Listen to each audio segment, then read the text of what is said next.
whoever's speaking at the time. What should I do about that? Great sages. Go back to Change options. my view. Yeah, I think it's on the Speaker left. view. You'll see switch from gallery Speaker view. view. You can do switch to speaker view. Thank you. Thank you. Okay, I got it now. I think we're recording. Okay. We got two people in the waiting room, Clayton and Jason.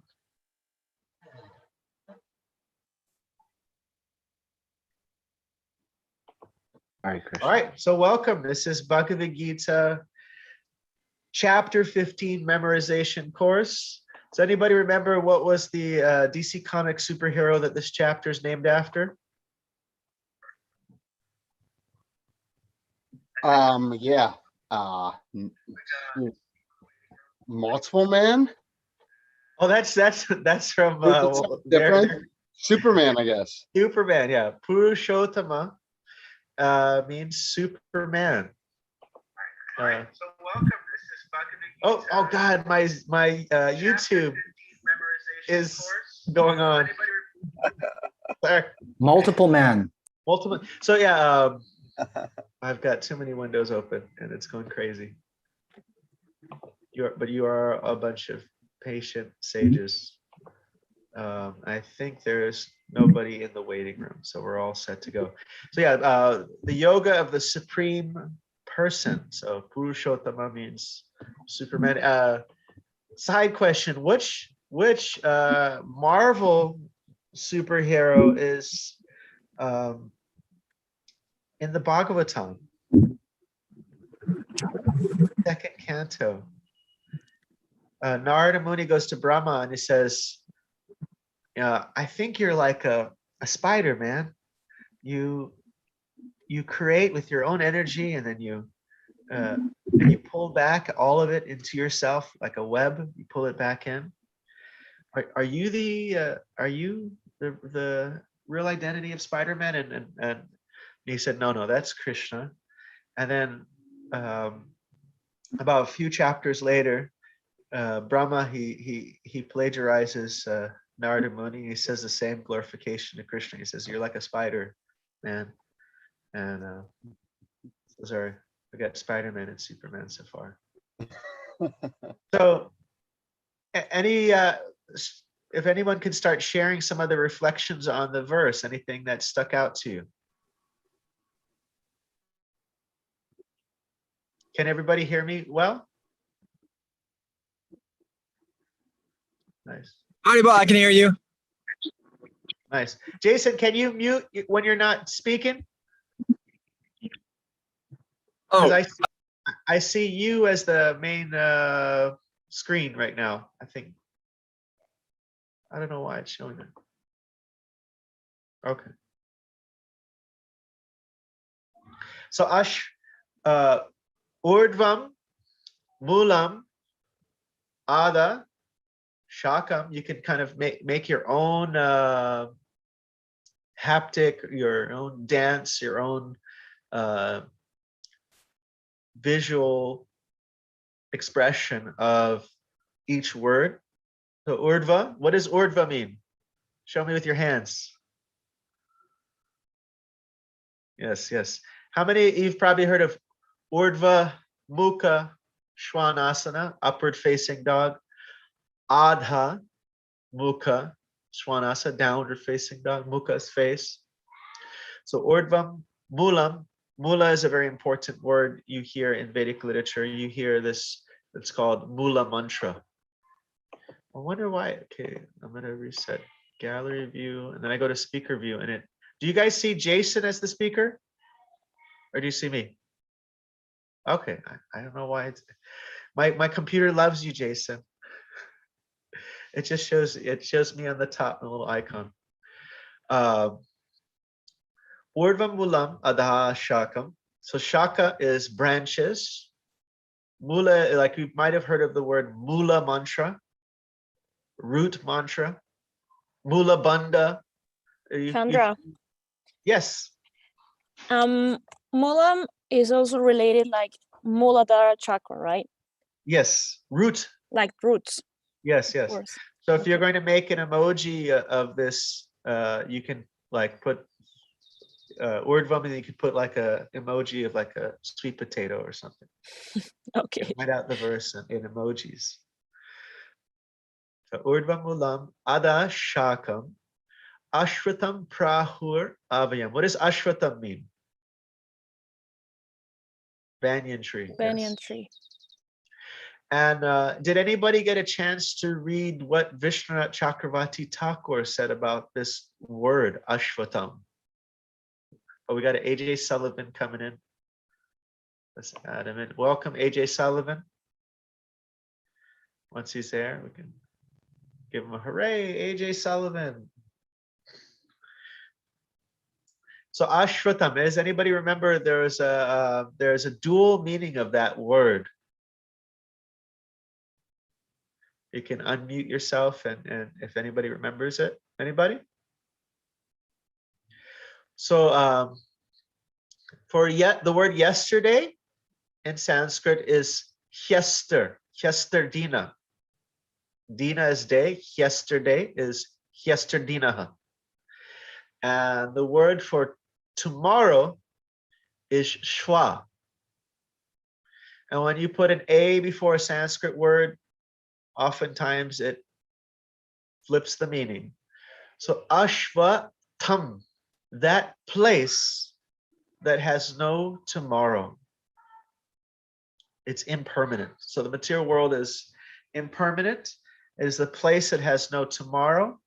As Srila Prabhupada went lecturing on this verse, he says, this banyan tree here, it's described, the whole thing is upside down. It is like what you see on the bank of a lake. You see this reflection of this massive tree. And the root, it's coming from the root from the top, and it's all extending downward. But it's, and what is the, does anybody remember in the purport, what was the root? Anybody? The root was? Lord Yes. Brahma. Lord Brahma, yes, yeah. Yes, correct. So it's, yeah, it's this analogy will go for a few verses, and it's got a little different components. Welcome, Anya. Okay. So, yeah, Urdhvam Mulam. Maybe we can go into breakout rooms and everyone just give it a shot. Let's all do it together right now. I will repeat it, and everyone can repeat it after me. Urdhvam Mulam. Urdhva Mulam. Urdhvam Mulam. Urdhva Mulam. Urdhva Mulam. Urdhvam Mulam Adashakam. Urdhva Urdhva Mulam. Mulam Ada Shakam. Urdhvam Mulam Adashakam. Urdhva Mulam. Mulam Ada Shakam. Urdhvam Mulam Adashakam. Urdhva Mulam. Ada Shakam. Matthew, what is the third word?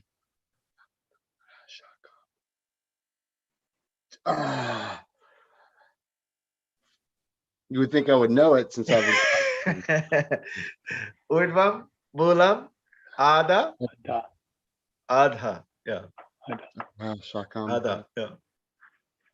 Urdhva is up. Adha is down. I think is there some kind of English equivalent? Urdhvam Mulam Ada Shakam. Urdhva Mulam Adha Shakam. Ashwatam Prahur Avyayam. So let's just say the first word, Ashwatam. Ashvatam. Ashwatam. Ashvatam. Guess I should look at it. Ashwatam. Ashvatam. Ashwatam. The word Prahur means it is said. It is said. They say, or I usually the way I do it is here. Urdhvam Mulam Ada Shakam. Got my branches. Ashvatam, tree. Prahur, avyayam. You do the eternity symbol. Um, And we could do like the hymns, Chandamsi, the hymns. Yasya or let me pull up the. I'm not even looking at it. 1 second. Yasya, which are Parnani, Paranam, the leaves. Yastvam Veda, one that knows this, one who knows this.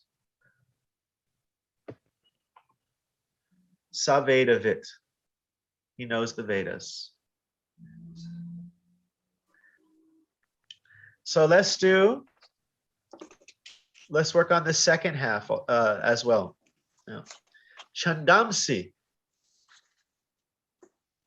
Chandamsi. Chandamsi.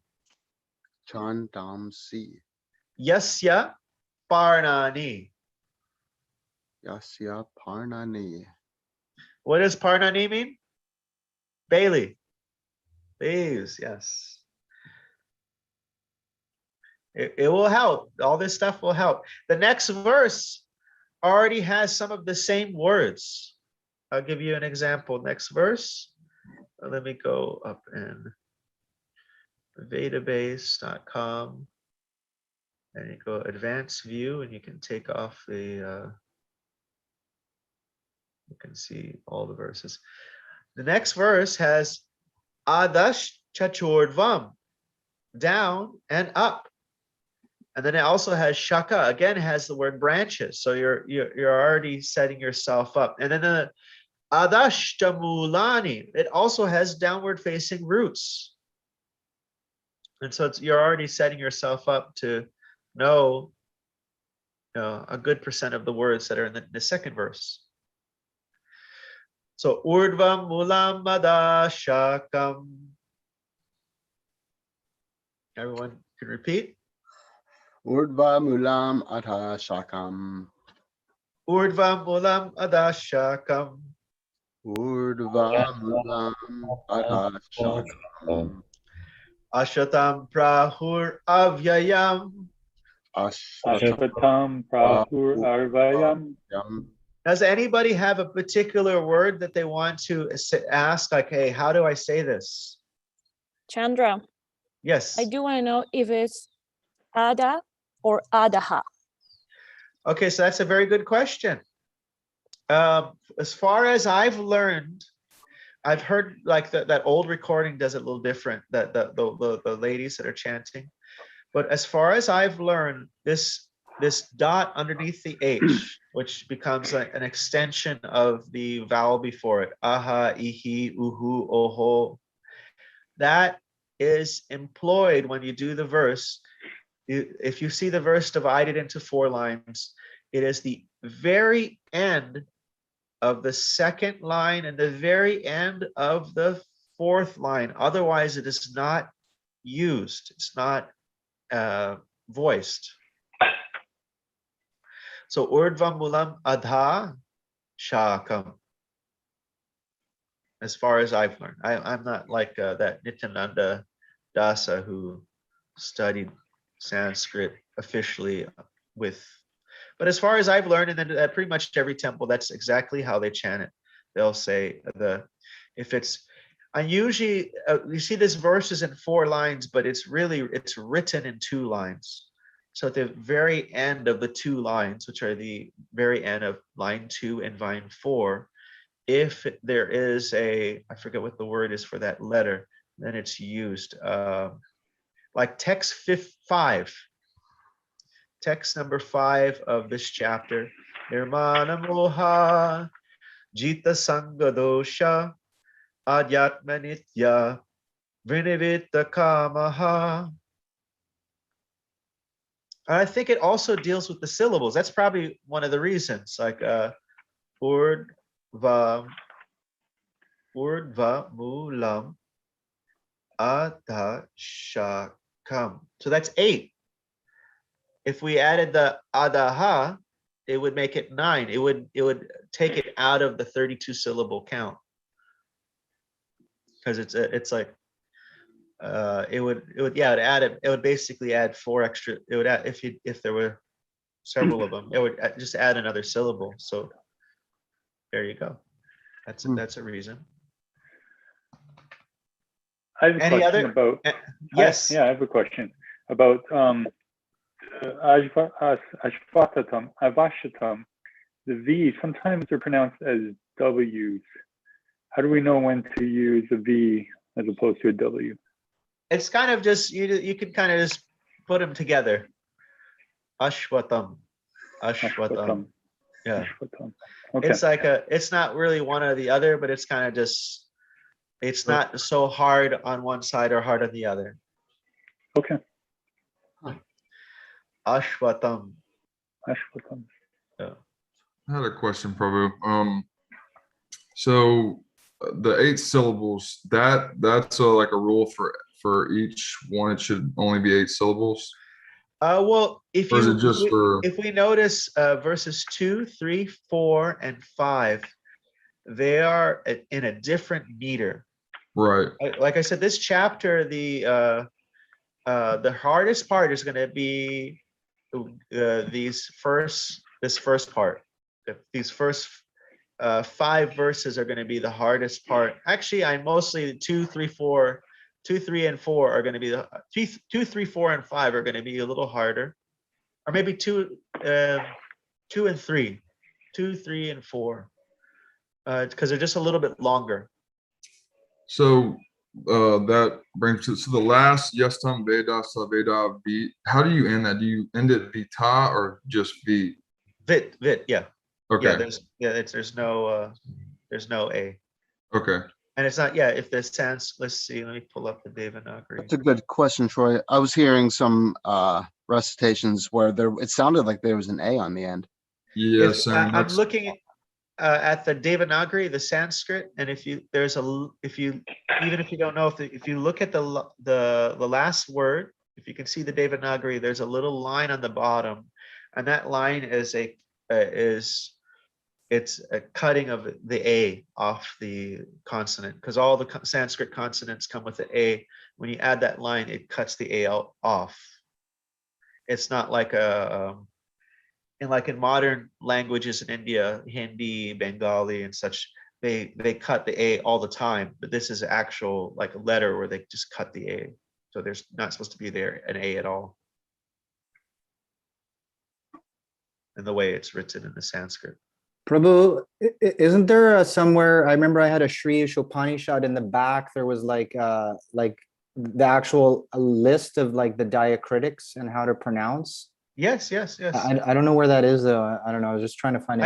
I can probably, what I'll do is I'll add it to the next email. Okay. That we send it out. So Urdvam Mulam Adha Shakam. Urdvam. So we always say, okay, first of all, we can't forget Sri Bhagavan Uvacha. Urdvam Mulam Adha Shakam. Ashwatam Prahur Avyayam. Chandamsi Yasya Parnani. Yastam Veda Savedavit. Sri Bhagavan Uvacha. So everyone repeat. Shri Bhagavan Uvacha. Urdva Mulam Adha Shakam. Urdva Mulam Adha Shakam. Urdva Mulam Adha Shakam. Urdva Mulam Adha Shakam. Ashwatam Prahur Avyayam. Ashvatam Prahur Avyayam. Chandamsya Yasya Parnani. Chandamsi Yasya Parnani. Yastam Veda Savedavit. Yastam Veda Savedavit. So back to Chris, what does Veda mean? I have to look. I'm sorry. Veda means. We keep ourselves on our toes. Knows. Knows, yeah. Yeah. Knows and knowledge and No, yeah. okay. Bailey, what does prahur mean? Chapu knows it. Come on. It is said. It is said, yes. What's the primary meaning of Ashvatam, Troy? Um, Banyan tree. I have to look as well. So it is a banyan tree. Yes. And back to Matthew, what is the secondary meaning? The secondary meaning of Ashvatam, it is the it has to do with not being in the future. It's like not in the past or in the future, something like that. Oh, yeah, very good. Exactly. Tomorrow, There it is no basically means tomorrow, it's yes. impermanent. Impermanent. It's kind of a it's kind of a paradox because here avyayam means it's like indestructible, and then ashvatam means it's completely impermanent. So ashva shva means tomorrow, tam means tishtati, the place, and is opposite. So that place that has no tomorrow. And so, I was going to say that Prabhupada, when lecturing on this, he said, because the tree is upside down, it is an uncomfortable situation. Just like how many of you have done handstand, headstand. You know, you do a 5 minute, 10 minute headstand. Oh, yeah. Just like sweating. It's very, or there's a handstand. And our feet are just built for all kinds of abuse, but our hands, oh my God, a 5-10 minute handstand is really tough. You start sweating, you know. So he said that this world, one of the points is that it's an uncomfortable place. Another point Prabhupada makes in the purport is that it's 180 degrees, meaning that on the other side, what's on the other side of the other 180 degrees? It's similarly another tree-like situation. The source of that reflection, meaning the reality is on the other side. Like I think it's Jiva Goswami, he gives this argument. How many of you heard of the snake and the rope analogy? It's a common one. Yeah. The material, it's like a person becomes fearful because they mistake a rope for a snake. Actually, we experienced this in Vrindavan. Some rascal kid was, could have been Krishna himself, just playing, messing with us, So some rascal kid in Vrindavan, he was walking, and my wife is terribly afraid of snakes. Terribly afraid of snakes. I don't know if I reacted. I think I might have was able to notice that it was an illusion, but basically the kid had on a stick, he had a tiny little string, and attached to the tiny little string, he had a rope. And he was walking and he was just shaking it behind him. So it looked like a snake was after him because you couldn't see the tiny thing. You could just see the rope going like that after him. And so one of the points that I think it's Jiva Goswami, he says, I believe it's Jiva Goswami, says, you only mistake things that are of a similar nature. Like you don't see a rope and say, oh, that's a potato, or it's a dog, or it's an elephant. They have to have similar qualities. That's one of, I'm trying to remember some of the, that's one of the points. So meaning that if this world is an illusion, then that illusion is reflecting a reality. Because one of the arguments in personalism is that, yeah, it's just all an illusion, but where did the sense of where did the sense of snake come from? We mistake something as because it had the other thing also exists. So we mistake this world as reality, because there is a reality, and this world is, in a sense, like it said, is ashvatam. It's a real thing.